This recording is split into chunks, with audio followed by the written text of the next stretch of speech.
Good on mine.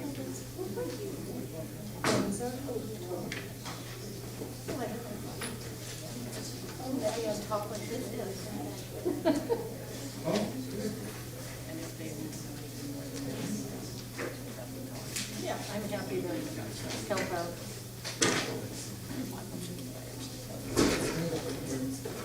We're ready to go. Here.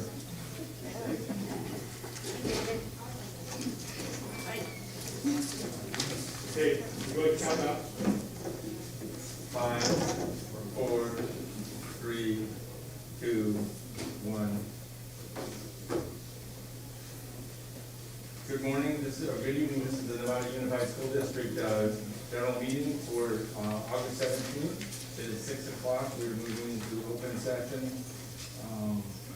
So the first thing I need is call to order, which we just did, and a pledge of allegiance to the flag. Please join me. I pledge allegiance to the flag of the United States of America and to the republic for which it stands, one nation, under God, indivisible, with liberty and justice for all. Thank you.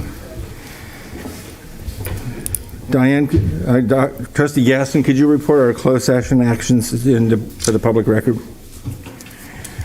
So for item 3B, with respect to every item of business to be discussed in closed session pursuant to Government Code Section 54956.9, insurance claim 595306, the board denied the claim 7-0. Item 3C, with respect to every item of business to be discussed in closed session, public employees discipline, dismissal, release was informational only. And item 3D, with respect to every item of business to be discussed in closed session pursuant to Government Code Section 54957.6A, conference with labor negotiations, no action was taken. Thank you very much. The next item is item number 7, approval of the order of business. This confirms the published agenda. So can I have a motion to accept the order of business for this evening? Mr. President, I'll move adoption of tonight's agenda. Thank you, Trustee Nell. I see a second by Trustee Butler. Did I? Yes. All in favor of the order of business? Thank you. 7-0. We're moving forward. Now I'm accepting public comment on the consent item, and I have one card for item 13C, which is by Ms. Davis. Mr. Davis? Should I go to the podium? You can go to the podium, this microphone right in front of you, sir. That'd be great. Hi. Did I miss an item that was discussed openly and publicly on this, or has this only been a closed door item? This particular issue is on the consent items. What would you like to speak? I think in this highly charged political environment that this item should go to open session and get public comment. I would like to object to it being taken care of. I don't know which item you're speaking to. 13C? Oh, yes. Sure. So we will be happy to pull it and have come off the consent item and discuss it. Thank you. Thank you, sir. Thank you very much. So do you have any comments you want to offer this time, or wait until we pull it? I'll wait until we pull it. Okay. Okay, so now we're going to do the approval of the consent agenda, when we're going to pull item 13C, and I also understand there's another item to pull from the trustees? Trustee Butler would like to pull item 13Q and 13R to recuse myself from those items. 13Q, And 13R, and is there one more? Did I under? Pull the one that's already been discussed. 13, did I hear somebody suggested 13D? Did somebody? No, 13D is not, okay. So we're going to vote on the consent agenda, all items not including 13C, 13Q, and 13R. So I need a motion to that effect. Trustee Mack moves and Trustee Aguilar seconds. So we'll move all in favor of all of the consent items except 13C, Q, and R. So we have 7-0 for that item. We will now move to the consent items. Yes, sir? I was going to say, can I move to approve 13Q and R with Trustee Butler abstaining? Sure, let's get those off. That's Unless pretty there's simple. discussion on it. Is there any So I'll further? move to approve 13Q and R. Okay, 13Q and R, second by Trustee Gasson. All in favor of 13Q and R, so 6 in favor, no opposed, and 1 abstention. So now we're down to 13C, the item that gentleman wanted to speak to. Sir, did you want to offer some comments? Okay, I had some questions about that. okay, sure. So just, let's go back to the trustees. Julie, So trustee. I wondered if we could hear a little bit more about the jobs, the number of positions this is, how they're going to be funded after what I'm assuming are COVID funds paying for it this year, and then what kind of oversight and long-term plan we have for how this data is going to be used and continue to be used. This is items 13C, right, which is approval of NUSD school cultural audit for all Oh, schools? I'm sorry, I meant D. I did want that. I'm so sorry. Okay. My bad. Okay, well, we just approved D. I know. Well, I'll You're make okay? sure that the We'll just keep discussion going? happens. Wait, what? So sorry. Okay, well, okay. Budget Advisory Committee, right? 13C? 13C? Okay. All right, well, I don't know. Approval of this, does Dr. Verby, do you Sorry, want to guys. describe what 13C is, just so people, I would be happy to answer any questions. 10 years ago, when I was here, we had an audit, and it was a cultural audit of the schools, and there's components that get audited to make sure that we are staying focused on kids and that it's equitable across the district. And so this is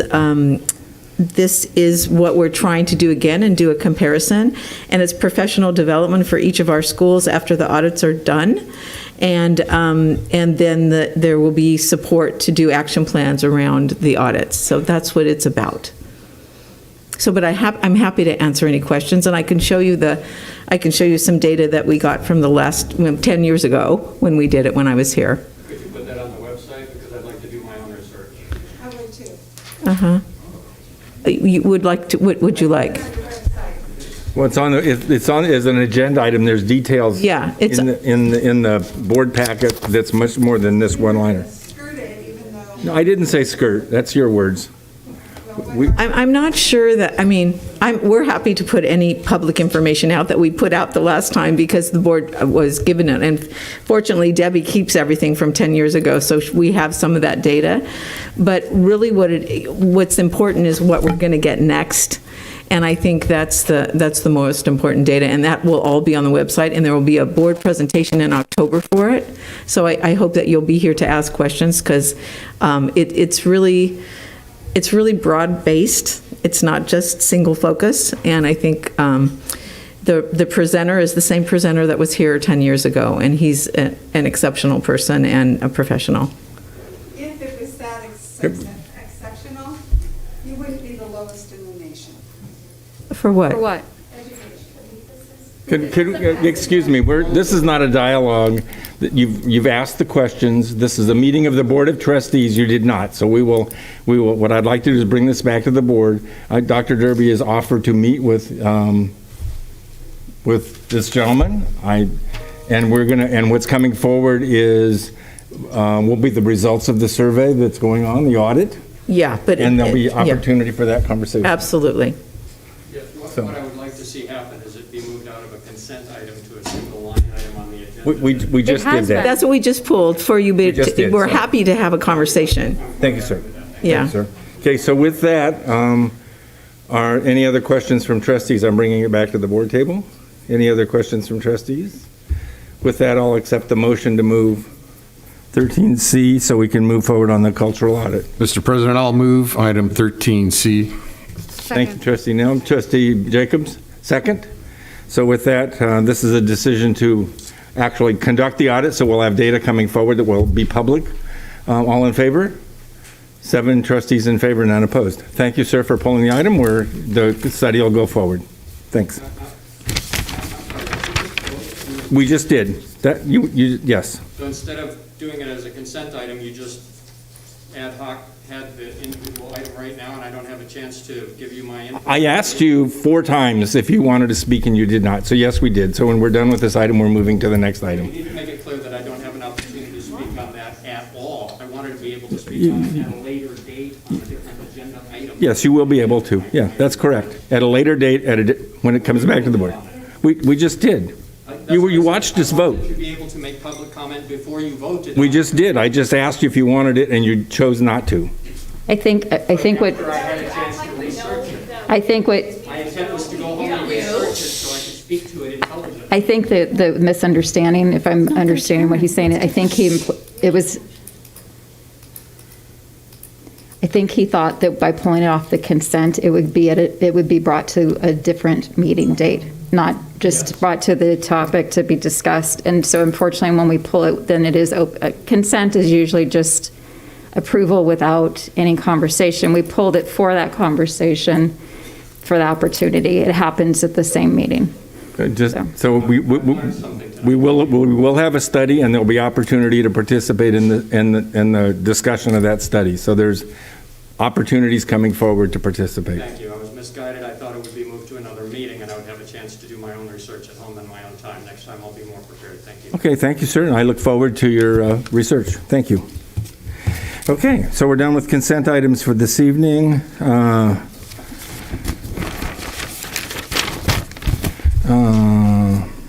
Announcements of boards and superintendents. Let me see. Wait a minute. I'm looking for approval. Hang on, I'm looking for, okay, non-agenda public comment comes after that. Okay, and item number 10, announcements of boards and superintendents, and I'll start with Trustee Nell. I have no comments tonight. Thank you. Thank you, sir. Aguilar? Yes, thank you. Well, first of all, I'd like to give my condolences to the family whose child passed away. Sad, it's tragic, and I'm glad that we have our school counselors. I'm glad that the SROs were here to help.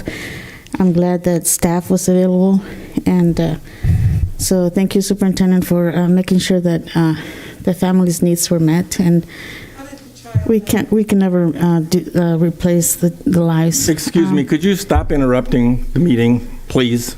This is a board meeting in public. You're entitled to watch. You're not entitled to interrupt. Thank you.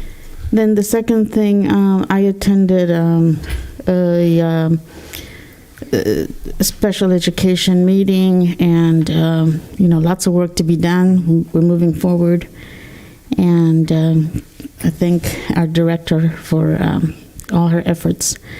Third thing,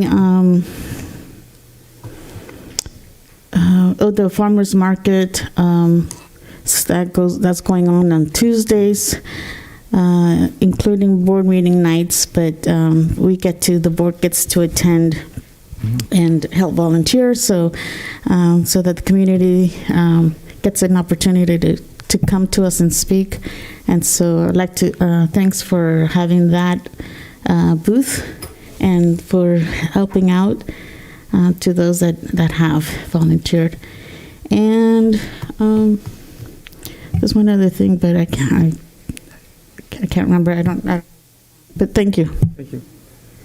Trustee Jacobson. Yes, I had the pleasure of attending the district leadership team retreat day. It was such a wonderful event. There were leaders from all of our sites and people from this office, and the collaboration and the open dialogue that took place was really amazing. We're so lucky to have such great leaders at our schools. Also enjoyed the opening day festivities. I felt like it was a pep rally for teachers. It was such a great way to start the year and to really honor all of our teachers that work so hard. And I also got to enjoy some of the time at the farmers market. That's a great event. We're having some really good community interaction and getting to hear from people in a less formal setting. Thank you. Trustee Butler. Yeah, today is the first day back. We have all of our kids back in class, which is really exciting. I'm thrilled that we're able to actually get back in the classroom. So I did not get out to any sites today, but I will be doing back to school nights, as many as I can, and squeeze them in. I just wanted to kind of get things to settled, and one more car in the carpool lane was not going to help it. So I stayed away today. I did do the opening day as well, as Trustee Jacobson mentioned, and it's always a great kickoff to the school year. And Dr. Derby, you always do a fantastic job, just as you did 10 years ago, 11 years ago. It it had not changed. So it was nice to have that back, that process, or that the way you do that particular day, and to get everybody back on track and rowing in the same direction is what we really want. So thank you for doing that. And I also listened to a webinar this last week with Linda Darling Hammond, who is somebody I try to connect with and listen to as often as I can. She's our president of the State Board of Education, and I heard her several years ago at the California School Boards Association, and I try to find whenever opportunity to hear her speak, I try to do that. So it was just her listening to her insight and getting kids back in class and what that means, and the digital divide that we're facing and how important that is that we solve that. And mental health as well. So it was great to hear that. And then today was the Marin County Public Health and Marin County Office of Education update, which is monthly, which I always listen to every month to get myself informed and just listen to what is happening back in our schools and what the procedures are going to be, what they're looking at, and what we've done since March of last year. So it's just a great perspective for me to look at as a trustee. Wonderful. That's it. Thank you very much. Trustee Mack. I, too, have been to the farmer's market. Really want to thank Leslie and Jen for putting that together. It's been a great opportunity to talk to folks and just see where they're coming from and talk to kids, what's important to them. And that's really refreshing. I also attended the welcome back ceremony or session, whatever you want to call it. And I do want to also thank Jan for putting that together. It was a very refreshing thing to see. But I also want to thank NFT leadership as well as CSEA leadership for really fully endorsing the whole effort. I thought it was a great situation. It was really good to see everybody working together and enjoying each other's time and getting excited about coming back. Unfortunately, right at the very end of the session, we got very bad news about the student at Novato High, and it's going on too long, man. There's too many of this. So it hit home, and we need more social services, man. We got to take care of these kids. That's it. Trustee Gaston. So I just want to say thank you to the staff and teachers who worked so hard to make today happen. I am a parent who was super excited that my both kids were going to school, 7th and 9th grade, so it was a very exciting day for them, and I know there was a lot of hard work and effort that went into making that happen for our kids. So I'm looking forward to a really exciting year. I also wanted to report on the events that have already been mentioned. The DLT, it was great to see. That's district leadership team. It was a great opportunity to see our staff getting together finally and building relationships and just having, laughter and fun and working together. I also, the kickoff, I will add on to it, is say I love the energy and fun you brought to that event. I've never been to one, and so it was a wonderful experience to be with the teachers and staff that were there. On the 4th, I attended a SPED committee meeting that we had a chance to talk with the newly appointed North Marin Council PTA Special Education Chair, Kristen Chakowski, and we shared some thoughts on the community going forward and the work that we're doing as a group. I also wanted to, I wish I had a little more information, but we have a wonderful pilot program that is going to be run out of the Olive location, Olive School with Sam Drazen. So there'll be more information coming about that.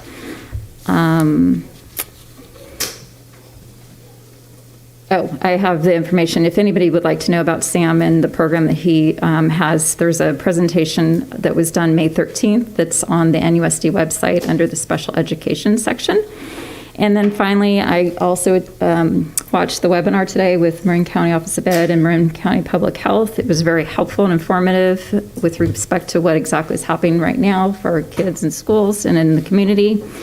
They are going to have that online for people to be able to review in the next day or two, but they are also doing another session for PTA and parents, which will be held on 8/25 at 6:30 p.m. And that is all. Thank you very much. I have no comments. Dr. Derby, you want to give us? I have a few because it was a very exciting day today. We got to almost all the schools. But I wanted to say that we hired 72 teachers and 12 classified. We have 14 openings for classified positions. So if people are interested in work, we have it, and we would welcome people to apply. We also hired 8 administrators. That was great. And on last week, when we had our opening day, Tom Martin was named as the Marin County Teacher of the Year. So that was really fabulous from Loma Verde, kindergarten teacher, outstanding. This is a second career for him. So he was in the business world, and then here he is getting Teacher of the Year. So pretty fabulous. So if you haven't seen the videos on YouTube from each of our schools introducing themselves and welcoming the kids back, please watch them. I got so engrossed this morning, I was late for work. And I was like, oh my goodness, I need to get in. But they're wonderful. So amazing day today. Leslie and I got to almost every school. When we got to San Marin, we were visiting classrooms, and pretty soon these kids pop up and come over and tell us what they're doing. So they have a whole system there that when guests arrive, that someone comes and they're the ambassadors and they come and talk to you. So that was really great. The facilities look fabulous, and I know that our bond department was really working all weekend, and our teachers and our classified, and we had extra hire, and it was really amazing. So Mike and Melissa need a shout out here. We started our 10-day attendance today. So for 10 days, we take the attendance every single day, because we can only count, when you're an ADA district, you can only count who is present, not who is enrolled. So I wanted to give you those numbers because at the elementary, it's not bad, but the high school, it's a little disconcerting right now. So maybe tomorrow's numbers will be a little better. So I want to share those with you. So K-5 attendance was 2,706. Enrollment is 2,867. So we're off by about 161 kids. At the 6-8, our attendance is 1,409. And the enrollment is 1,521. So we're off by 112. So that was pretty good. But at the high school, our attendance is 1,445, and our enrollment is 2,660, so we're off by 1,215. So something might be off with the way it was reported today. It'll be reported and recorded every day, so we're following the information every day, and we know that there are some of those are excused absences, so we'll just keep tracking on that, because what happens after the 10 days, we look at our enrollment, we look at who's attending, we look if we're overstaffed or understaffed, and that's when some of the changes will occur. So I just wanted to keep you abreast of that, and I will also keep you informed about all that. I went to the MSA orientation last night for new parents. It was fabulous. There were 570 kids in MSA, and all these new parents coming from everywhere, so it was terrific. And I visited STEM today, and they have 450 kids in the program. So our alternative programs are really attracting people, and I think it's wonderful. And the last thing I'd like to say is I would just like to close the meeting in honor of the family that is hurting so much now, and they need our support. So may I ask you a question? You may. We're also, Nevada Unified is stepping forward and providing the distance learning program for multiple districts in Marin County. Could you quickly describe how that's going? And pardon me. Yes. So NOVA Independent Study Program, with the new legislation, and things have changed a little bit. I don't know, is Jen here? She might have them. Why don't you come up, Jen, because you have numbers more recent than I. This is all changing instantly. Yes, so we are providing service for the entire county of anyone who wants to send their kids to us, space available from our perspective. So our numbers have grown exponentially in NOVA, because NOVA used to just focus really on middle school and high school, and really mostly high school independent study. Now the legislation has changed it, so there is, for K5, TK5, we have TKers, it's daily instruction, so that's, a little different because that's a new component. So Jen Russell and Kessa Early are doing a fabulous job, as is Jen, trying to get the programs up and running, and so those parents are coming. We have MOUs with districts if they're sending kids, and so far we have about 145 students. 145. Miller Creek Students from Miller Creek, San Rafael, Reed, Ross Valley, and Mill Valley. Yeah. So we offered it out to the districts, and we hope they'll stay. Districts are required to do it this year, but we hope they'll stay and really enjoy our teachers and our programs and what we have to offer here. So thank you for asking. Sure. Thank you very much. Okay, so now we're going to move on to non-agenda public comment item number 11. And there's a couple of points. One is you get 3 minutes to speak. At this board meeting, we have a limit of a 20-minute window for the opportunity to speak, which means if you take your full 3 minutes, it ends up being like 7 or 8 speakers. Now, I have way more cards than 7 or 8. So 1, 2, 3, 4, 5, 6, 7, 8, 9, 10, 11, 12, 13, 14, 15, 16. So about 10 people are not going to get the opportunity to speak because I won't call them. I'll go until we get to the 20-minute limit. And so that's not fair to us. thank you very much for your comment. This is the policy of this board. Thank you very much. So the first person I'm going to call on is Mariah Fisher. This is for non-agenda. And sir, you're welcome to offer comments in writing. The board accepts them. Every board member gets the full comments in writing. So our intention is, we have a lot to get through tonight, and our intention is to use our time effectively, but also make sure people have an opportunity to have their input into the board's decision-making process. So thank you for your comments. I didn't mean to be abrupt. It's a frustration, but that's where we are with time box. Yep. Thank you, sir. Mariah, pardon me for And the next speakers will be Janine and Shelley Belfort, and Mr. Davis, I believe, is the third speaker after, if you guys are ready to go ahead. All right, good evening. Superintendent and board members. My name is Mariah Fisher, and I'm a teacher at San Jose Middle School and the president of Novato Federation of Teachers. I'm really happy to be here in person this evening and for us to start this new chapter together. I truly hope we can continue to collaborate, communicate, and respect each other and our mission to serve the children and families of Novato. Seeing my 3 children get ready for an almost normal day back to school was wonderful. Seeing my campus buzzing with excitement this morning was a vision I have waited a long time to see. 8th graders helping 6th graders, staff out greeting students and answering questions. It truly felt like this year is off to a great start. I'm hopeful that we can heal and move forward, uniting around the idea that we are all here for the students, and they guide every decision we make and every conversation we have. I have seen decisions being made to reduce combo classes. Thank you. I have seen hard staffing choices being made because our focus is on what's best for students. Thank you. I know times are tough, and you have made hard choices, and you have hard choices to make regarding budget cuts and budget priorities. Thank you for putting the priority in the classroom. It is what we're all here for. While I'm hopeful that we are creating a space of teamwork and collaboration, I also know we still have a lot of work to do. Every year we lose teachers to higher paying districts close by, and year after year, this has an impact on our students. With the high increase in health benefits being 100% absorbed by our staff, and with a 0% salary increase last year, many of us are bringing home less than we did a year ago. It's really hard.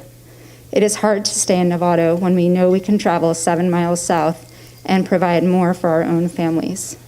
As a parent and teacher, I'm continually amazed by our certificated staff. We mentor, train, and nurture and spend countless extra hours supporting our new teachers, only to see many of them leave. I hope we can work together to solve this problem. It impacts the students in so many ways. I'm hopeful that we can grow our relationship to be one that is open and collaborative. I'm always available to meet and discuss ideas and concerns, and I hope you will take this as an invitation to schedule a meeting. Thank you. Thank you very much. The next, just so everybody's clear, we've divided the area into 2 rooms. People without masks are, because we're following the public health guidelines, we're isolating the people without masks into a separate area. So Janine Peru, Janine? Could we ask that everyone silence their cell phones, please? Thank you. I'm trying to make a big piece. Some of the people would like to try to reduce it to 2 minutes instead of 3, so more people can speak. I know that's your decision. Yep. That was your request. So you want to chew on that for a second? Yeah, no, any thoughts from the board? My thought is that we've been doing that before, and the comment we've gotten from people that have presented, already have a set amount of time that they planned for, then they feel that they got shorted. So I just want to throw that out, that we've tried to do that to accommodate before, and then someone says, well, they get flustered because they had 3 minutes to speak and they didn't get 3 minutes to speak, so. Okay, so anybody ready to go down to 2 minutes or stay at 3? Stay at 3, okay. We went to 2 before and I got yelled at, as Trustee Gassens pointed out, so we're staying at 3 for this evening. Thank you very much. Janine, thank you. Yeah, so clarification, if we only do 2 minutes, that allows time for more people, correct? Yes. Your choice. We're going to full. And also, I understand I'm not going to be filmed then if I'm here? Your voice is heard. Just my voice? Okay, I don't know what the camera picks up, Janine, I don't. darn it. Film me. Okay. Yeah, I can get out of the way. Somebody told me that, okay. Is that fine? Thank you, Jan. Okay. All right. I presented this today at the Board of Education, so I'm going to repeat it for you all. Today was the first day of school, as you know, for Novato students. In my neighborhood, I saw children walking to school with smiling, excited faces. When they arrived, they were required to cover their smiles and were greeted by masked adults with muffled voices. Inside and outside, everyone was masked. Is this normal? What is this doing to our children physically and mentally? Why are we allowing it? Is it for their health and safety? Mask, chemical sanitizers, social distancing, and vaccines. Do the benefits of these measures outweigh the risk? Have you and Dr. Willis, and I was presenting this to that board, have you and Dr. Willis provided the public with proof to back up the use of these experimental extreme measures that are causing damage and suffering, such as suicide? Not one child in Marin County has died from COVID-19. In fact, no one under the age of 38 has died with COVID-19 in Marin County. Yet, there has been an increase in suicides and psychological damage among our youth.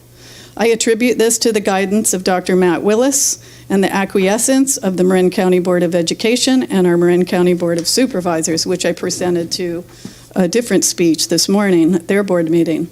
It is time for you, the boards, to stop the fear, oppression, segregation, isolation, coercion, and exclusion in the name of health and safety. We are no longer in a justified state of emergency. Listen to your hearts and do the right thing. Drop the mask. Oh, here we go. Drop the mask and vaccine mandates in our schools and let our children and community breathe, play, and smile with a sense of joy and love and freedom. Thank you.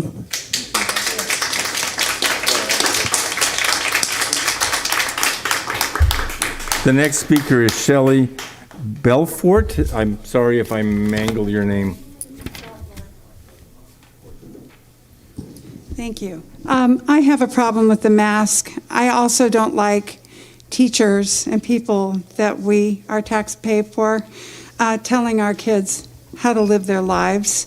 I don't like the mask because it's not safe. It's filled with bacteria from that day, fibers from the very mask itself, and even parasites, and this has been proven. You're following Dr. Fauci, who's changed his feelings multiple times. I'll concede now so other people can speak. Thank you very much. The next speaker is David, and then the speaker after that is Lori Dolly. Dave? Go up. You're just too tall. Let me try talking through this mask. First, I'd like to apologize to the board for seeming to be argumentative earlier. I am generally blunt and disagreeable, so consider the nature of the beast. Me too. Don't worry about it. Also, I've been breathing my own exhaust for the last 3 hours, feeling almost as hypercapnic and loopy as when I had what I believe was COVID in early 2020. This is a school board. We teach children. We teach them a curriculum of science, technology, engineering, aesthetics, and math, STEAM. We teach it with the expectation that our graduates will be able to employ it in their daily lives, to have a ready reservoir of knowledge and understanding to use to navigate life's complexities. Let's look at the STEAM of masks, the science part of it. And this is unfortunately all I'll have time to get to tonight.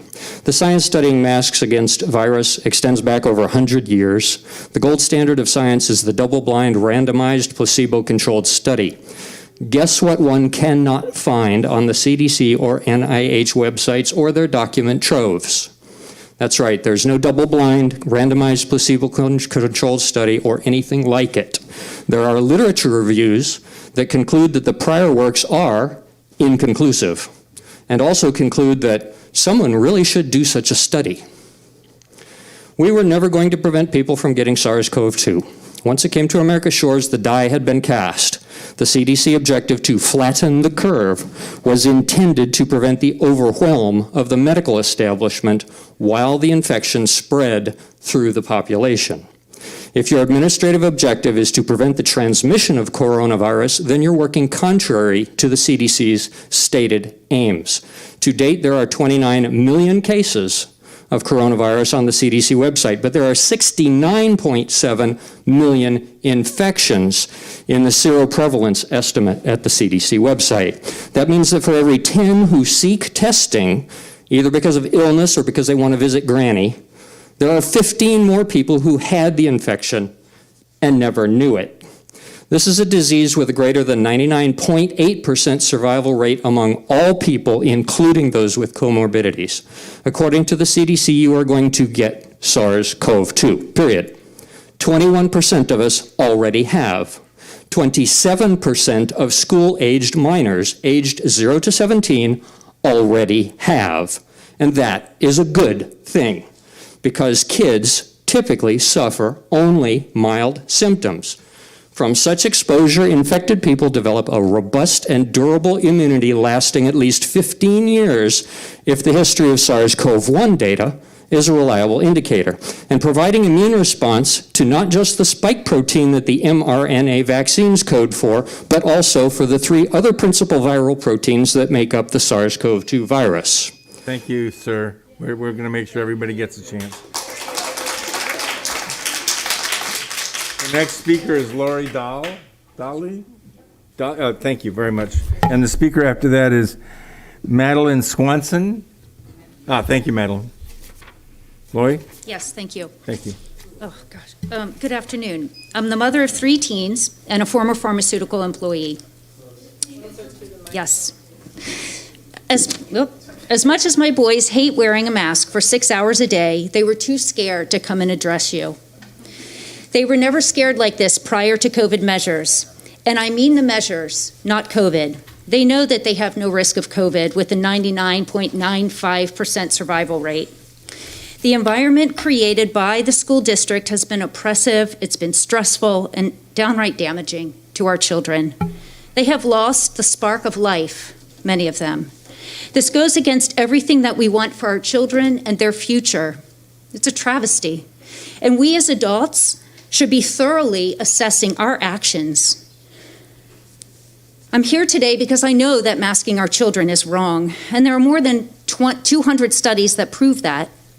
When the county of Marin loses more children to suicide than that of COVID, we have a problem.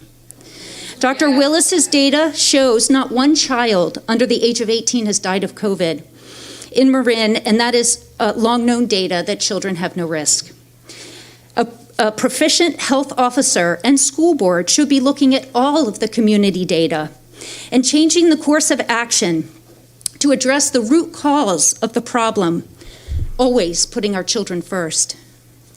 Why are we doing the same thing that did not work last year? That had such awful outcomes: obesity, depression, despair, and ultimately the taking of a young life.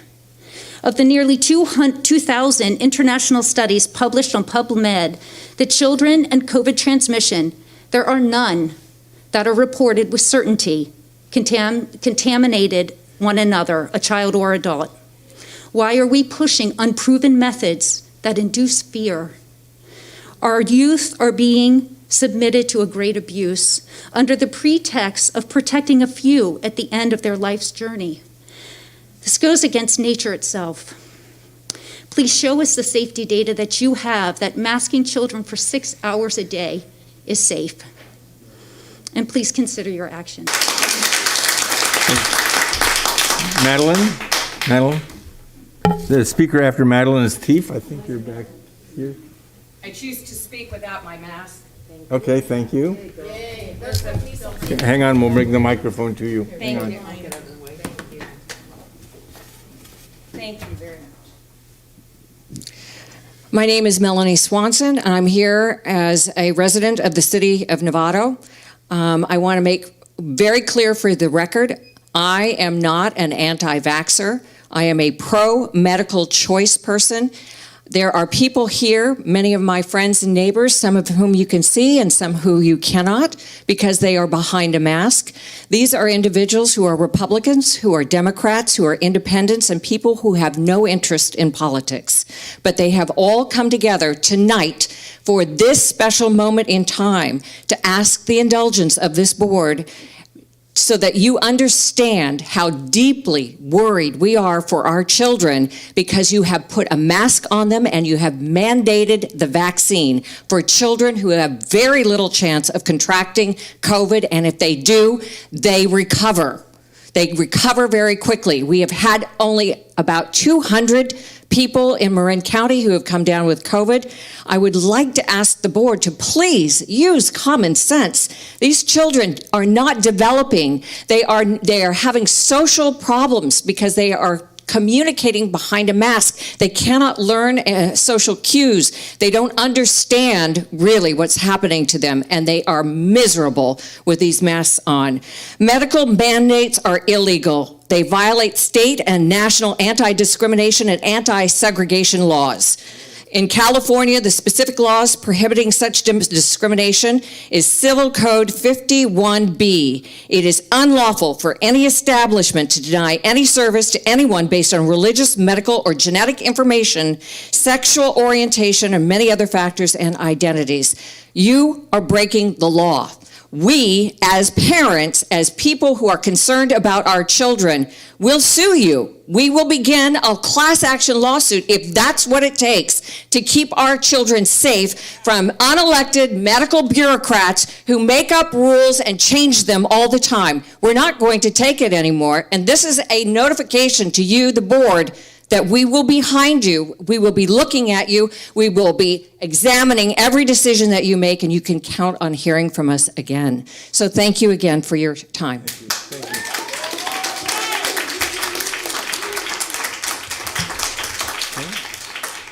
Keith, I believe you were back here, Keith. The next speaker is Keith. Oh. Right? Good. The NUSD board members report to the people and can be replaced by the people if they fail to do an effective job of representing the people. I personally am going to do everything in my power to replace these board members.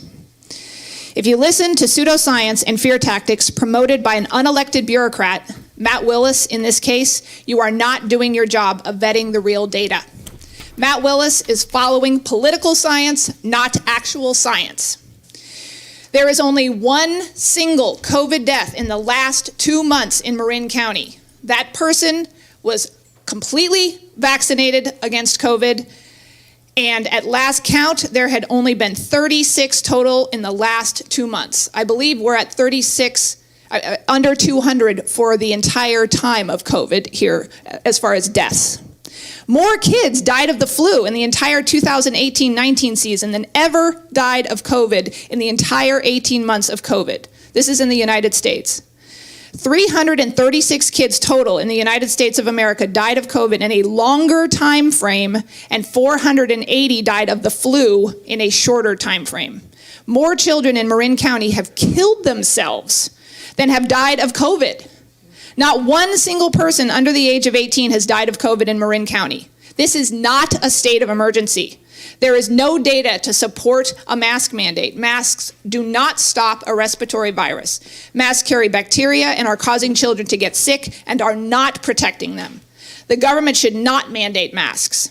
If parents want their children to wear a mask, let them decide. The only thing you can promote is to not come to school sick and wash your hands. Also therapeutics, which there are plenty of them. We are not in a state of emergency. Children should go to school, no restrictions. And again, I'm going to do my very, very best to replace all of you.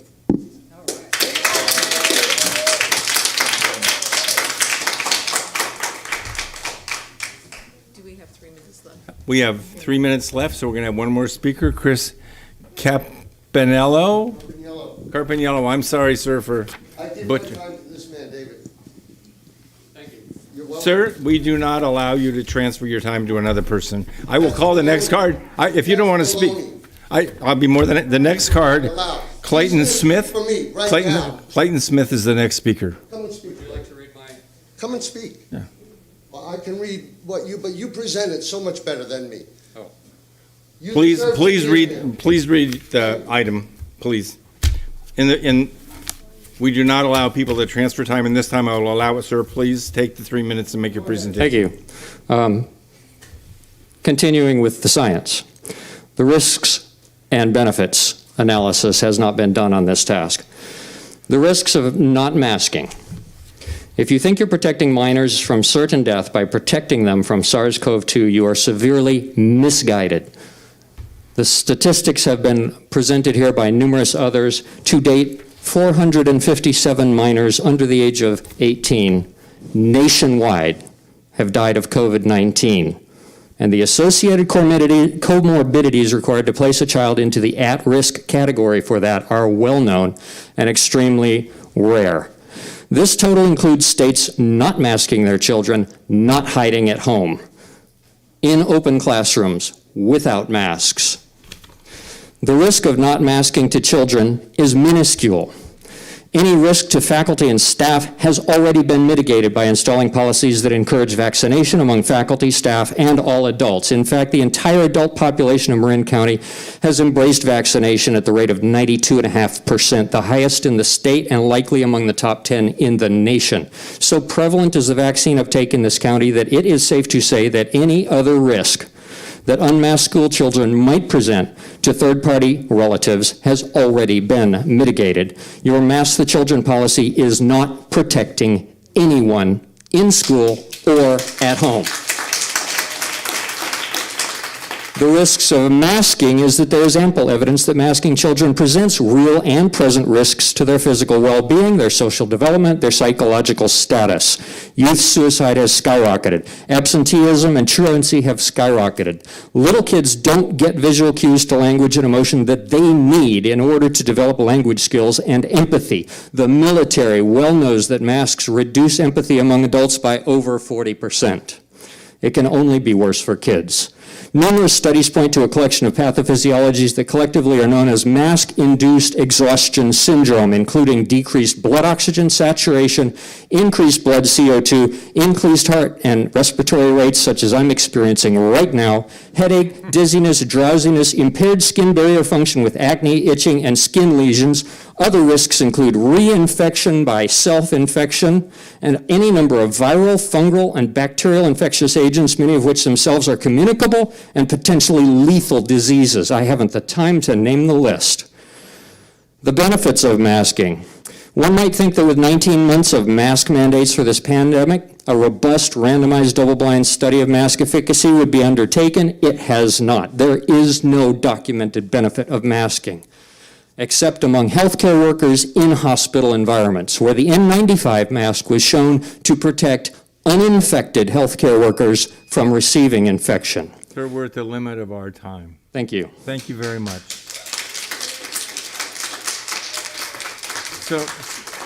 So as you've noticed, the board members do not respond. This is an unagendized item. It is illegal for us to have a conversation around this.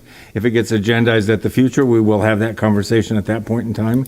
So with that, thank you all for coming and making the board aware of your concerns and including Novato in your focus. Thanks. So we're going to now move on to the next item, which is, thank you very much. How do you get it on the agenda? Send an item to the district office. There's, I believe the procedures are in the actual document you've got in hand. So, thank you. Okay.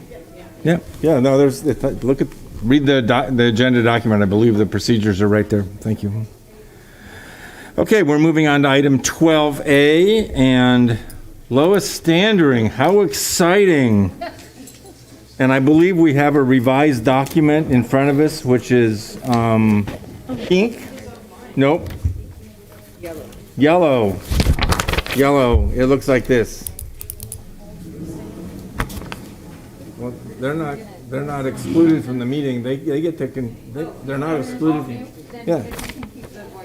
Yeah. Not if they're talking. That's Yeah. why I thought it was. Yeah.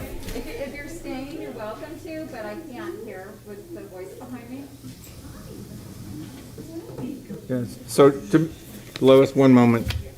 So, we have a meeting to run, so if you would like to converse and talk outside, put right here. If you're quiet, we're good.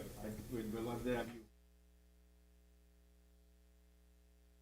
Thank you, Diane. I didn't realize you were.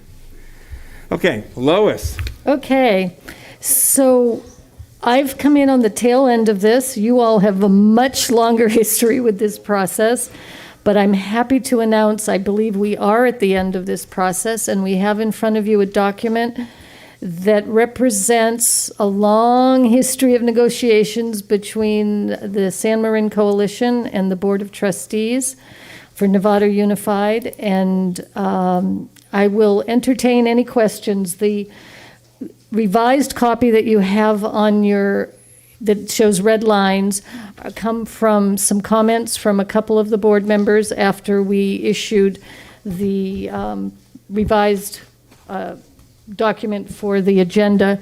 There was not anything of real substance. You can see the changes. It was mostly some edits. There were a couple of things that after discussing with the coalition and with our attorney Bryce, who is here tonight for questions, we decided to leave it as it was, that there was a reason why it was the way it was, or it wasn't worth the risk of changing it. That we, from all that I have heard in discussing with Mr. Jolly and Bryce, is there was so much conversation among every single word and line in this document that almost everything was put in there with an intent.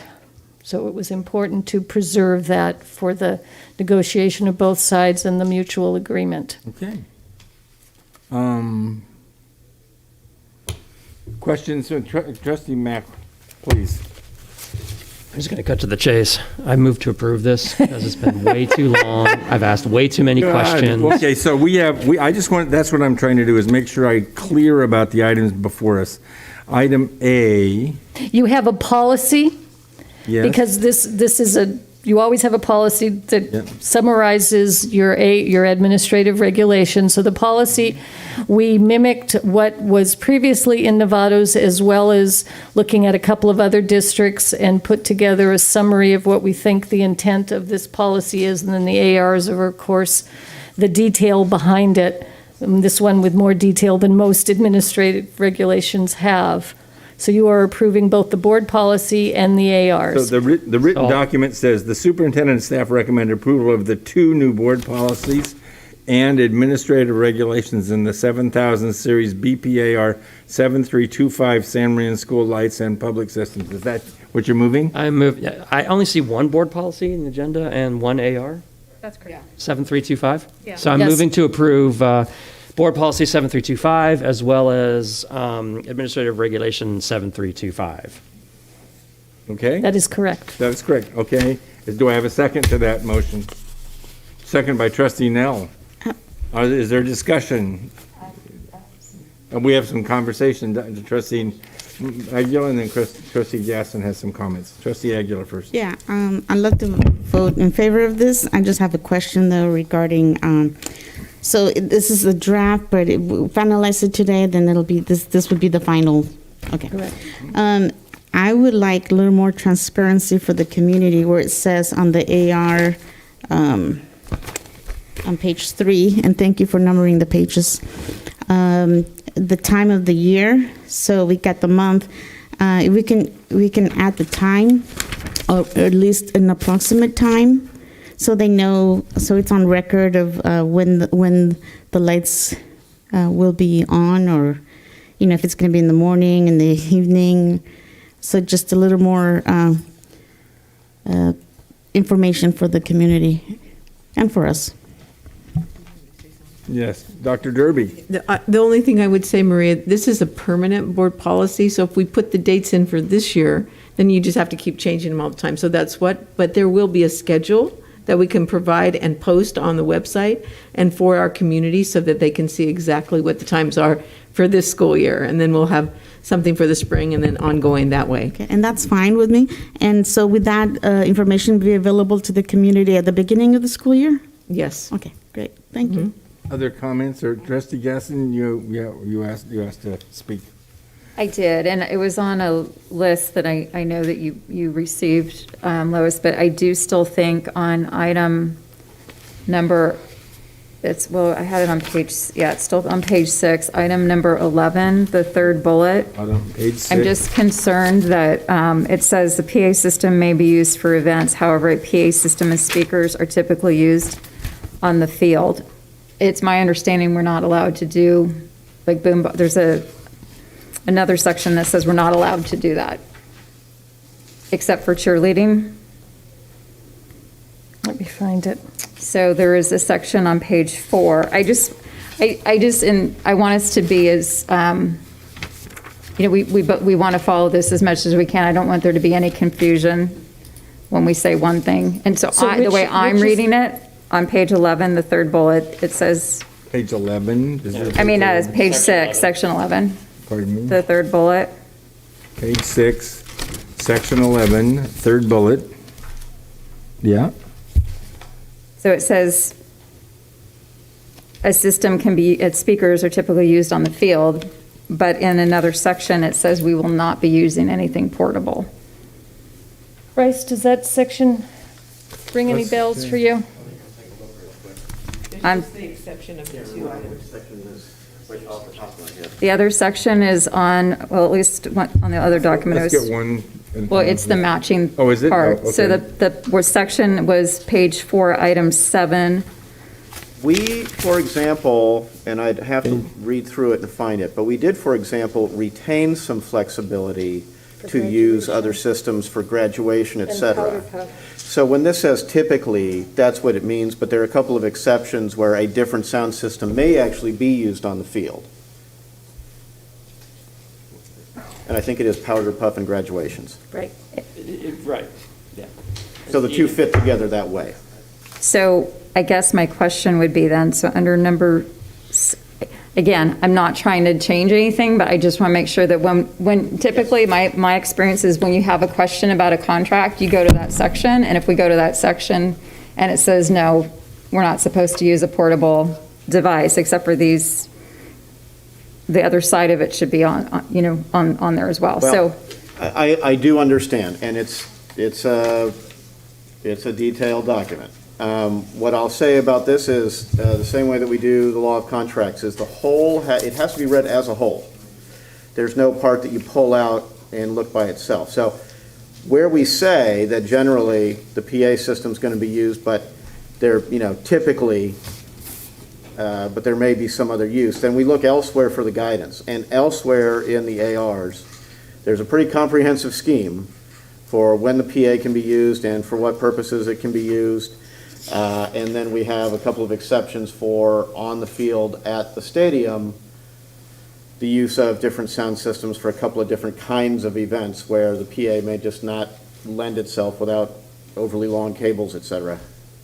okay, and actually, I'm not finding it now under the section 7, so I saw somewhere it referenced cheerleading practices being the exception. It's now number 6 on Oh, is page it? 4.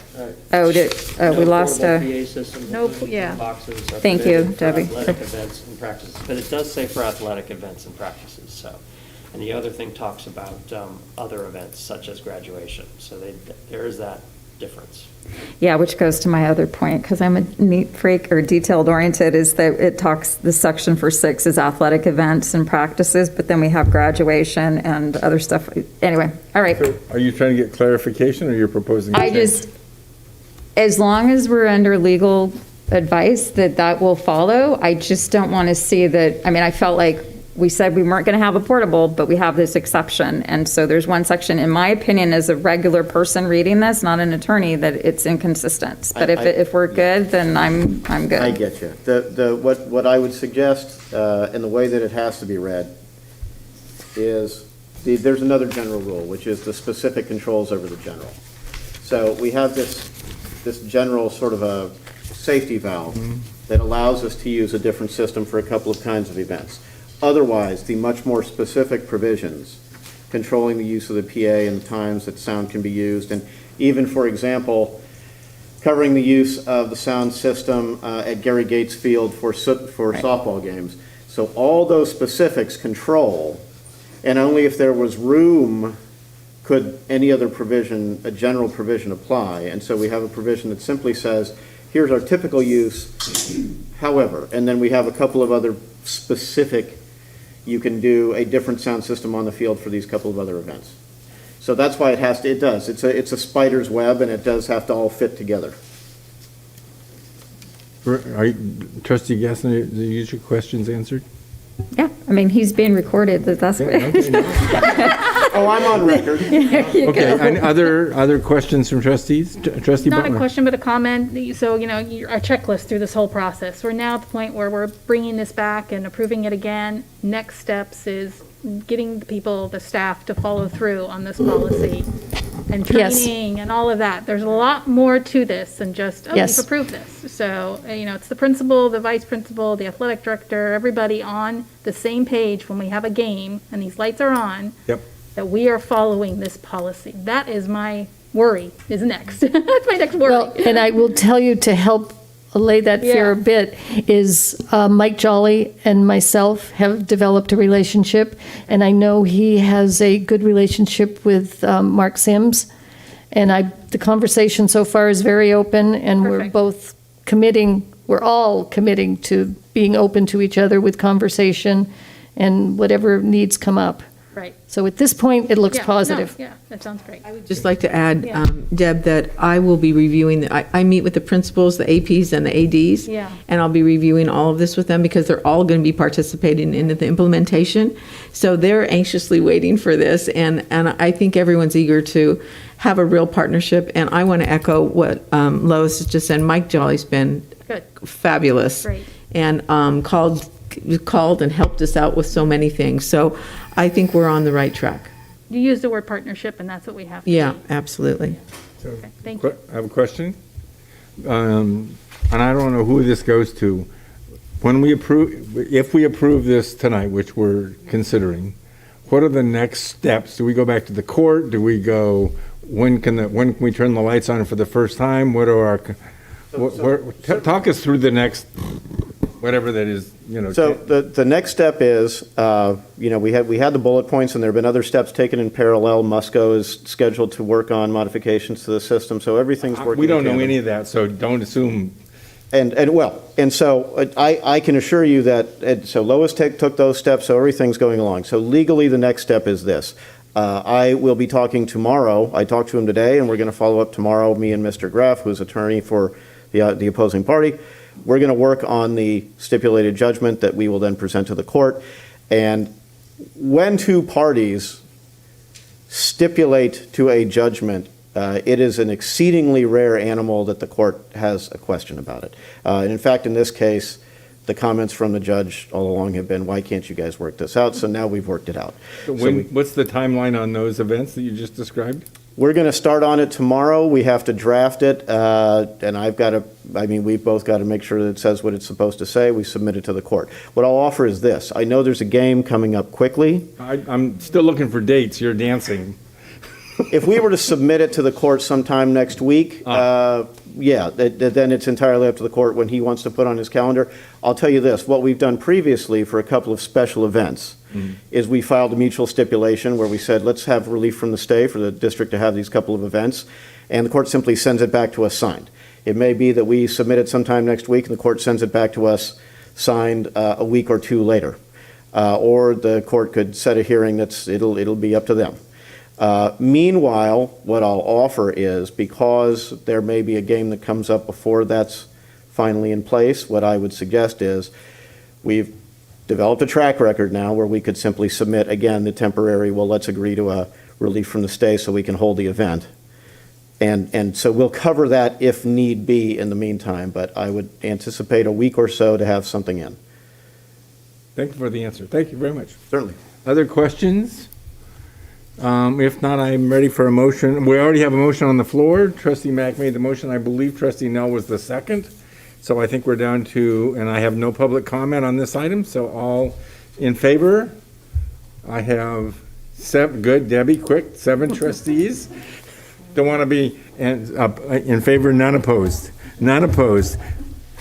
Thank you very much, Mrs. Standring. This is a great step for our community.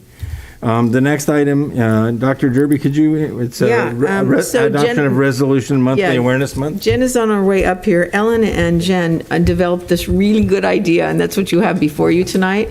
We used to bring this every month or whatever the month was, and so now they're all here. And each month when it is the month of the event, then we will announce it and you'll hear it again, but you're approving them all in one. So I think these two ladies really did a good job on that. And I think it will help us to be reminded of what the focus is, and then you see the whole year as well. So I really like what they've done. There it is. Good evening. Thank you, Superintendent Derby and trustees. As Ms. Derby so eloquently shared, I think each time we are up here, one of the things that we recognize is that it's really important to us that we are not just recognizing these days and these events and these recognitions once a month or once a week or on a specific day, but that they are woven through everything we do. As an educational institution, it's really important to us that as we are planning our curriculum, as we are looking at the materials that we use, as we're talking about the training that we provide, that all of these important topics are a part of those discussions and are woven throughout everything we do in the year. So what we bring you tonight is an annual resolution for all monthly awareness. This does not mean that we won't be acknowledging those in the days or the months or the weeks ahead. They will be acknowledged in each of the superintendent's newsletters. They will be acknowledged through the principal's newsletters. They will be celebrated and honored within the classrooms, but that we as an organization are committing ourselves to not just look at these once a year or every so often, but that we really are looking at this as a part of our everyday existence. And so with that, one time means it's an awfully long resolution, so we've set it to pictures. So enjoy. Whereas human diversity can be defined as differences in race, ethnicity, nationality, gender identity, sexual orientation, socioeconomic status, age, physical and/or mental capabilities, and religious beliefs. And all these vast diversities exist among and between the students in the schools everywhere.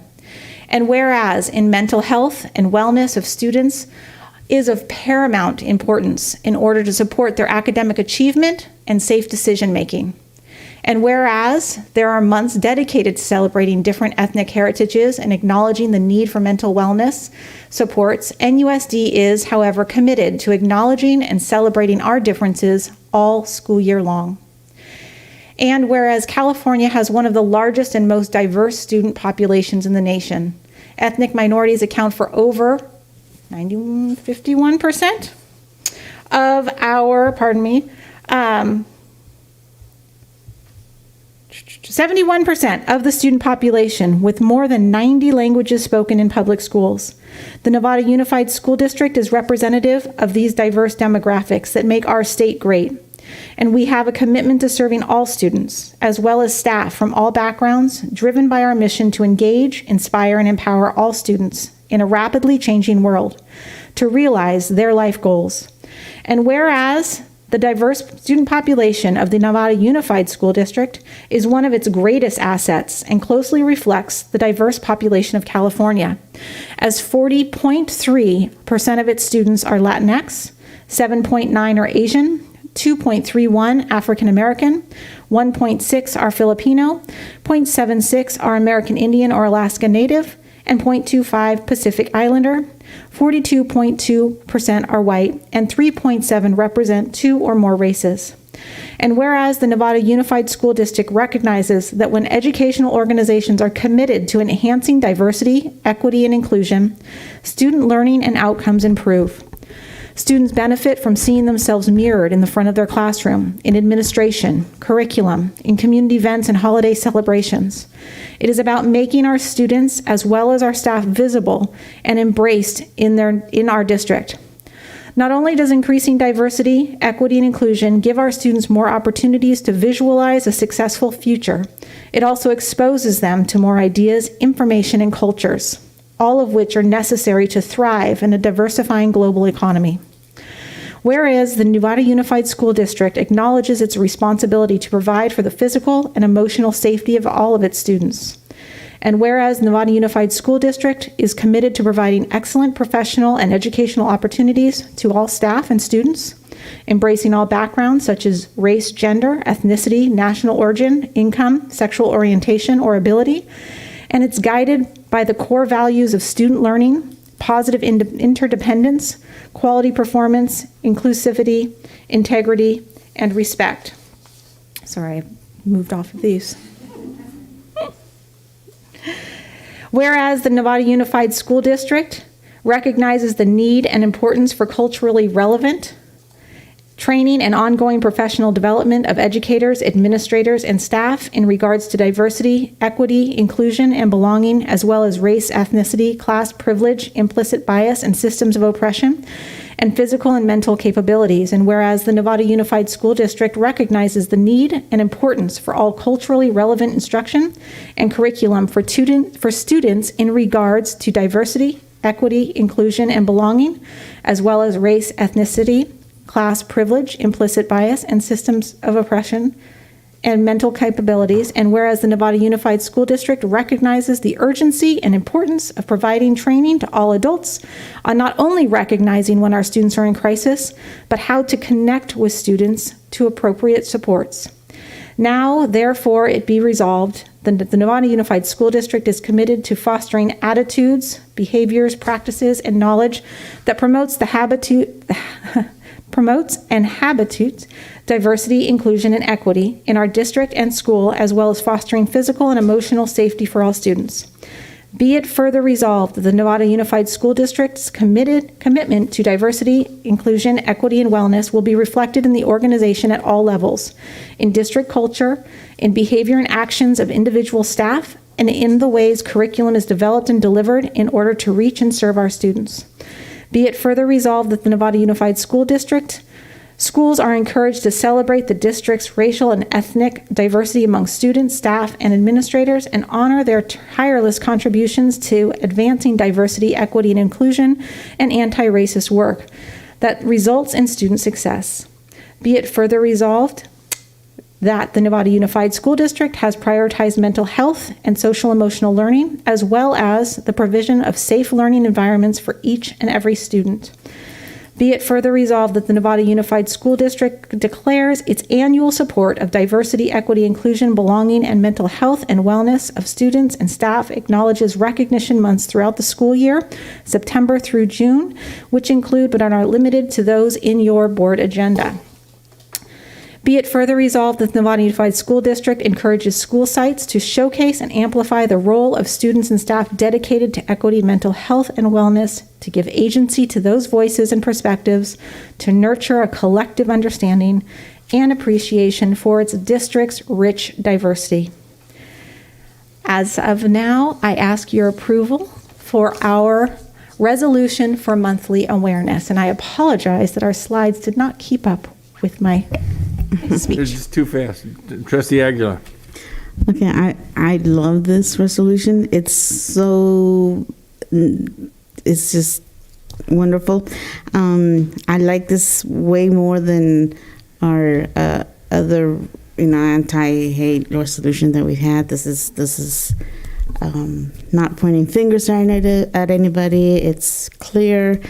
I'd like to make, actually, before I make a motion, the one word Latinx, seeing that it's new, but seeing that it's a relatively new word, and making this resolution more formal, can we just say Latin American instead of shortening it to Latinx. And then I'd like to make a motion to approve this. With that modification? Yes. Yep, with the board's I approval. accept- So do we have a second to that motion? I think the reason why Latinx is used is it's gender neutral. Mm-hmm. So we're not getting a second. Do we want to try it without? I'd say them? my concern would be that if we did that, it'd blow back back on us, that we're ignoring that fact that you just brought up, so. So if you've made a motion in its vanilla form, I think we'll get a second.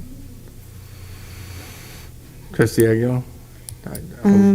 It just, I'm just We saying, can't change what this North stays. American, I mean, that's the meaning of it. It's just, I'm just making it more formal. And it's, if you look at the description, it's a person of Latin American origin of descent used as a gender neutral or non-binary. I hear that, but I don't hear a second. So do you want to make it, do you want to just take the text that's already, I'd be thrilled if you had the opportunity to make the motion, but I don't hear a second. Otherwise, I'll call for another motion because I don't hear a second to that one. Okay, do I have a? Well, can't be perfect. I'll make a motion. Okay, thank you very much. Trustee Aguilar moves. Do I have a second? Trustee Mack seconds. Okay, good. Any other comments? Any comments from the public? Yes, no, yes? Do you want to talk? Okay, all in favor? 7-0. Thank you very much. So the next item that we're going through is with approval of the NUSD Budget Advisory Committee. Dr. Derby, you want to lead us on this item? Lois is going to come up. We have a board policy that 3100 and regs that recommend that we have a budget advisory. I think since our budget has been an issue and we didn't pass our parcel tax and all of the things, I think it's very important to have a budget advisory of people that will look at everything and make some recommendations and have ideas and look at what we can do to enhance our revenues and what can we do to make some cuts. And I think resurrecting this is the right thing to do, and I appreciate that Lois is bringing it forward. Hello again. So I'm looking for your approval to begin the process of establishing a budget advisory committee. I'm envisioning that it have 4, possibly 5 meetings starting in September, with the goal being a recommendation coming to the board in February so that we can implement it into second interim. That would be the right timing, and that is also giving us enough time if we need to be aware of the March 15th deadline, if that plays a role in it at all. So the timing seems right. My goal is to, I think as I had discussed when I first arrived, I think it will be a little bit different than what you're used to in a budget advisory committee, but that we'll look for great diversity in the membership, reaching across all areas to try and get staff, community, students, whoever we can, and there'll be a lot of education about, I believe one of the issues is people really don't understand what goes on in school districts. So I think that's going to be one of the biggest roles. And I don't expect we'll be asking them to come up with answers. I think we'll be giving them possibilities, and then there'll be some choices, and you will receive a menu. What are some possible things we can do? And we'll go from there. I'm exploring things all the time, looking under rocks here in Novato and finding various ways that I think just by changing how we run things, we can save some money without even touching the classroom. So I'm hoping that's going to create some significant savings, and then we will have to talk about if it needs to go beyond that. Questions from the board? Are you ready for questions? Trustee Mack. Okay. So in terms of the membership, am I safe to assume that you'll come back to us with a list of people to approve? I mean, that's kind of standard procedure, I suppose, for this committee? Does it take board approval? I'm not convinced that's part of the protocol. The board, this is a superintendent-appointed committee, so it doesn't take board approval. What you would need. I'm not trying to demand that, but I do want to just really make clear, we've got a lot of people with serious opinions that need education, that need to understand what we're doing. And to your point, I want to bring them in. Totally open to suggestions. Yeah, so the more vocal that they're out there basically trying to take us down, the more I want to try to pull them in and get them to understand that we're not making this stuff up. Right. So, because quite often they seem to think that. And I think we had a little bit of success with that with the closure committee, where we had some people who in the past were very negative toward the district, who turned out to be actually pretty useful in that committee. Pretty helpful. I shouldn't say useful, I should say helpful. And I think it really, really was instructive. I'd like to continue that as best we can. I completely we saw some of agree. it tonight. Some of these folks that were here tonight, and to the extent that it's rational and productive. So that's all I'm saying. Can I respond to Greg? I really like your idea. I think one of the strategies we used when we were at a very difficult place in 2008-9 was we went and did presentations at the sites, and they invited people. So we were at San Marin, we were at, I think we did the high schools and the 2 middle schools, and then we had presentations, because I think Lois's point about educating the community is really, really, really important. So in addition to the budget advisory, I think we need to go out and do the presentations again, because that's the only way we're going to start understanding the budget, because school finance is so different than anything else there is, that you can't know your business finance and apply it. And so it's important for us to do that outreach, Greg, and I hope that we'll find the people that would like to come to these community meetings and do that in addition to the budget advisory. Questions? Deb? Trustee Butler? Just a clarification is, in June, we approved a budget adjustment plan that you brought forward that staff was going to look at. That was an item here at this table. I'm assuming this is wording that? And yes, that is correct. Okay. So we're not going to just figure things out. Right. Among staff, we're going to create this advisory. Yes, okay. that is correct. Thank you. Questions, further questions? I'll move to approve. Okay. Do I have a second? Trustee Jacobson moves to approve. Second. So all in favor? Oh, Greg moved. Julie seconded. I'm sorry. No,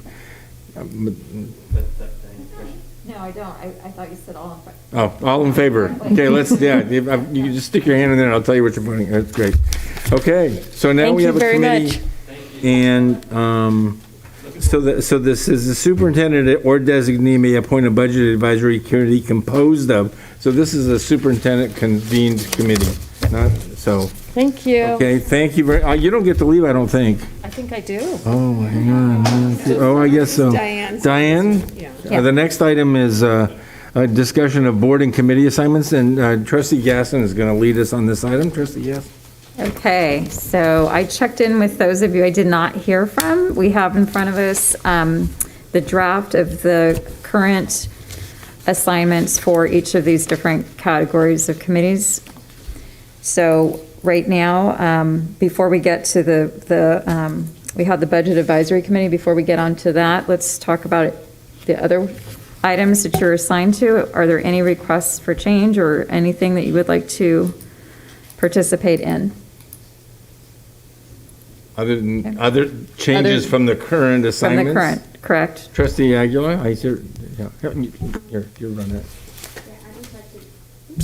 I'd just like to point out that with the Golden Belt Committee and being co-chair of, there's room for one person, and so I'm a co-chair, and so that takes care of that committee. So we're not accepting new people unless we have new leadership from the Golden Belt, and other than that, I like to stay in the same committees as in the past. Okay, so if I'm understanding you correctly, there wouldn't be an opportunity for someone to change now on that committee? Right, only one person. Okay. It's too big of a committee. I think she's saying she wants me taken off of there, which is fine. So you're right. So So as of last year, we've been talking about shrinking the committees. It's too big, and so I'm just passing on the voice. Okay, I misunderstood. I apologize. Okay, so I will make that edit on there. There are also, one thing that I noticed that I've been remiss about is if I'm not attending something and there is an alternate assigned, I think, just wanted to mention, we need to make sure that we have a presence at these events if we cannot make them in the cases that there are alternatives or alternates. So hearing no changes on that, and I'll acknowledge that the district leadership team under district appointed committees is being removed. And we also have the newly approved budget advisory committee. So what I would, for the Budget Advisory Committee, it's a superintendent's committee, and normally, this board assigns a trustee or two, and trustee Jacobson is asked to be assigned to that committee, and I would like to be assigned. I don't know if there's anybody else, but I think I'm unclear about how you're going to organize it, so I don't want to tie your hands. It's a district committee, and whoever decides to come, and you all decide that's who we will accept. So that's Okay. what we do with all of our district committees. I'm We just- don't select the trustees. Okay, so to stay away from any Brown Act thing, then the most that we would be able to sign up would be 3. Or do you want to leave it open that people can attend? Usually it's 2 and an alternate. Okay. The problem with 3 is then you can never talk to anybody else at all. You're completely bottled up in. Okay. So we historically, we've kept it at 2, but Okay. it's not perfect, so there you go. All right, well, okay, so an alternate, then I guess I have an interest in that one as well, so if that is as I don't know. Anybody else? So you're okay being an alternate? I guess if that's what that means, then yes, I can do that. It's one of the first under board appointed. Oh, there it is. Sorry. Okay. Okay. So the final recommendation you want us to approve is, because you want to just tell us where we stand, so we're all. So We need to nominate a couple people for this? And an alternate, is that what we're saying? correct. So we would need to approve I think we just do it all at once. Yeah. The changes to the district, to the trustee appointments to board and district committees would be Golden Bell would to remove trustee Jacobson, to add to the budget advisory committee, trustee Jacobson, trustee Millerick, and then myself as an alternate, and to accept the presented removal of district leadership team under the district appointed committees. And I don't believe there are any other changes to my knowledge. But I have a question. Sure. Teacher Housing Committee, we've got 4 on there. Is that too many? Yeah, it should be 2 with 1 alternate. Oh, I'm sorry, I missed the alternate after one. Thank you. Yeah, so that one has 3. So do you want to make a motion to that effect? It sounds like everybody agrees. Good? Okay, so motion to approve as amended. I'll second. Okay, Diane, you're making the motion. I'll make the and motion. And Marie's, okay, so I think we're ready to vote, all in favor? 7-0, okay, good, we're, okay, now we're down to, let me see, I have to do some work here. Hang on a minute.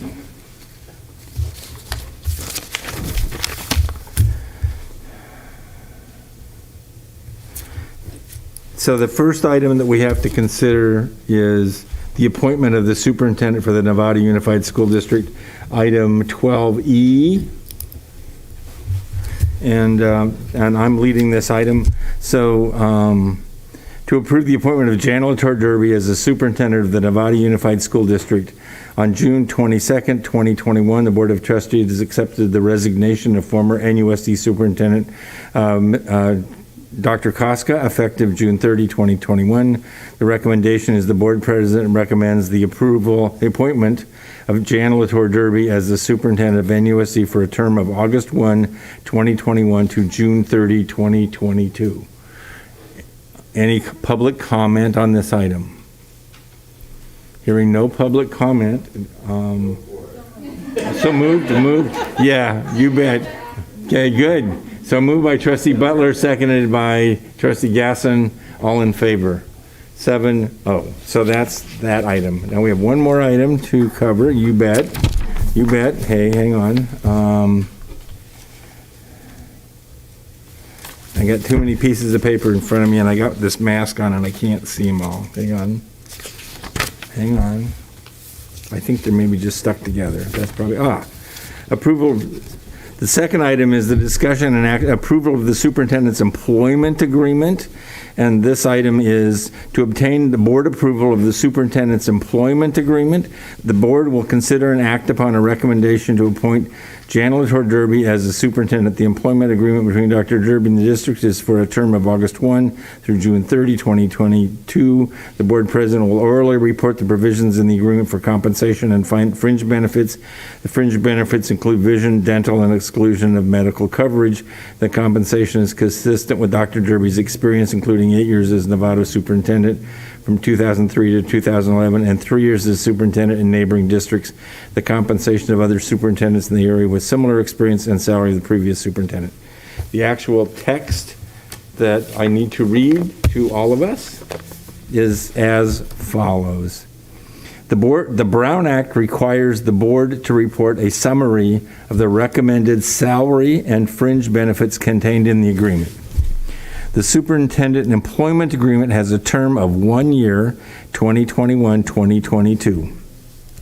The salary is $280,000. The salary represents parity with the salaries of other superintendents in Marin County, considering the district's enrollment. It is commensurate with the superintendent's educational achievements and prior experience as a district superintendent, including 8 years in our Nevada Unified School District. The superintendent has declined the district's contribution to medical benefits. The only health benefit she will receive is the contribution to vision and dental coverage. The agreement does not provide for paid vacation. The superintendent will not receive any other stipend or additional compensation. With that said, in closed session, the trustees under negotiation reviewed the terms of the contract. The contract is in its written form at the table. The trustees have it. It's available for inspection by anybody who chooses to. But with that, if there's any discussion, otherwise I'll take a motion to approve the contract. Trustee Nell. I will happily move acceptance of the contract. Thank you, sir. Do I have a second? Get the motion out. Trustee Mack seconds. Any further conversation? If not, all in favor? I think it's important for the public record that we've heard a lot of information about Sure. Similar jobs, similar compensation. Sorry. I wanted to just say for the record that we were provided a lot of information around similar positions, similar experience, similar sized districts. We also got a matrix of if she had been with us from when she was here last and had a 3% increase over that time, that salary would be $389,000 with all the benefits. So, sorry, $289. Oh. It's more. It's more. So I just want everyone to know that this is not a decision that was made lightly and that we are all financially minded here, very top of mind, and it still looks like a great deal. Other comments?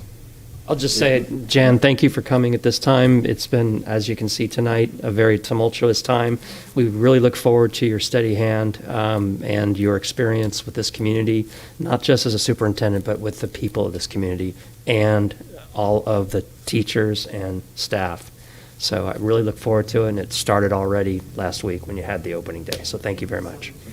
Trustee Aguilar. Yeah, Trustee Jacobson beat me to those comments, and so I agree, and I wanted to just say that we went back and forth, and that I'd like to thank Mary Jane Burke so for bringing you in and stepping up, and you for stepping up, and it's going to be a lot of hard work.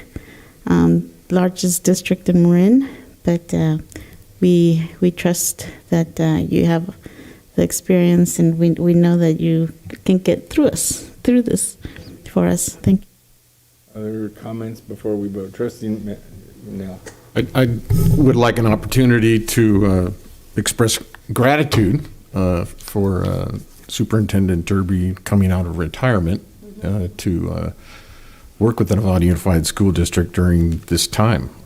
These have been rough times for everybody. There's a pandemic still going on, and it's been very difficult, as you all know. But I think we are fortunate as a community to have a person who is willing to come out of retirement. And I know that the motivations are way more than money. Obviously, we want to compensate someone for work, but I don't think that's really the focus. I think the focus is her willingness to be part of our community again, and to see that we all do the best we can to educate our children. And I think gratitude is how I feel about it. And I think we're all very fortunate to have someone with experience like Jan's to come forward and help us out. So, Jan, thank you very much. Questions? If not, we're ready to vote. All in favor of approving the contract with Dr. Derby? 7-0. We're at the end of the agenda. We have to adjourn in honor of the family who have most recently lost a child in Novato. Sad. So with that, and we can put it on the record, we are done for today. Meeting adjourned. Thank you.